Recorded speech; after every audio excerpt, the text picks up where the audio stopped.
वेद वाणी वेदस यजुर्वेद में यज्ञ की विधियों और इसमें प्रयोग होने वाले मंत्रों के बारे में बताया गया है। कई यज्ञों में राजसूय यज्ञ भी एक होता है, जिसका उल्लेख धर्म ग्रंथों में मिलता है। वेदस राजसूय यज्ञ इन यजुर्वेदा हिंदू धर्म में वैदिक काल से ही यज्ञों की परंपरा रही है। रामायण और महाभारत काल में भी राजाओं द्वारा यज्ञ कराने का उल्लेख मिलता है। धर्म ग्रंथों में मनोकामना पूर्ति या किसी बुरी घटना को टालने के लिए यज्ञ कराने के कई प्रसंग मिलते हैं। आज भी हिंदू धर्म में यज्ञ कराए जाते हैं। धर्म ग्रंथों में पुत्रेष्टि यज्ञ, अश्वमेघ यज्ञ, राजसूय यज्ञ, विश्वजीत यज्ञ, सोमयज्ञ और पर्जन्य यज्ञ का उल्लेख मिलता है।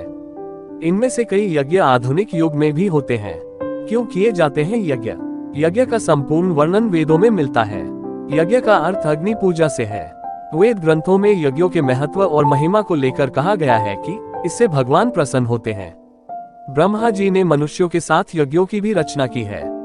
उन्होंने यज्ञ को मनुष्यों की उन्नति का कारक बताया है। धर्मशास्त्रों के अनुसार यज्ञ करने से देवता प्रसन्न होते हैं और इच्छा व मनोकामनाओं की पूर्ति होती है। क्या है राजसूय यज्ञ? कई यज्ञों में राजसूय यज्ञ भी एक है। इस यज्ञ से कीर्ति और राज्य की सीमाएं बढ़ती हैं।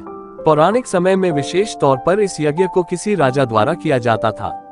जब पांडव इंद्रप्रस्थ को अपनी राजधानी बनाकर वहां धर्मपूर्वक शासन करने लगे, तब युधिष्ठिर ने राजसूय यज्ञ किया था।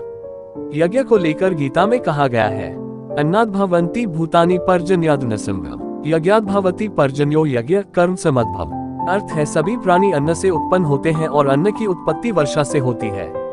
वर्षा यज्ञ से होती है और यज्ञ कर्म से होता है।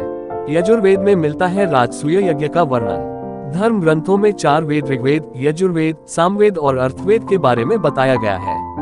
इसमें यजुर्वेद में यज्ञ की विधियां, इसमें प्रयोग किए जाने वाले मंत्र और तत्वज्ञान का उल्लेख मिलता है।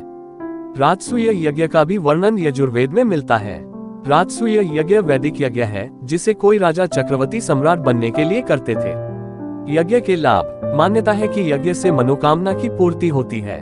धन प्राप्ति, कर्मों के प्रायश्चित, अनिष्ट को रोकने, दुर्भाग्य से मुक्ति, सौभाग्य की प्राप्ति, रोगों से मुक्ति आदि के लिए यज्ञ कराने का विधान है। गायत्री उपासना में भी यज्ञ आवश्यक है। धर्म शास्त्रों में गायत्री को माता और यज्ञ को पिता कहा जाता है और इन्हीं के संयोग से मनुष्य का आध्यात्मिक जन्म होता है। यहाँ मुहैया सूचना सिर्फ मान्यताओं और जानकारियों पर आधारित है।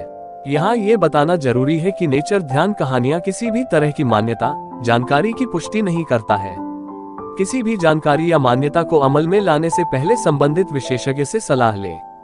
दोस्तों, ऐसी ही मोटिवेशन, एजुकेशन और एंटरटेनमेंट ज्ञान वर्धक कहानियां को सुनने के लिए अपने YouTube चैनल नेचर ध्यान कहानियां को लाइक, सब्सक्राइब और दोस्तों के पास शेयर जरूर करें। मिलते हैं अगले वीडियो में। धन्यवाद दोस्तों।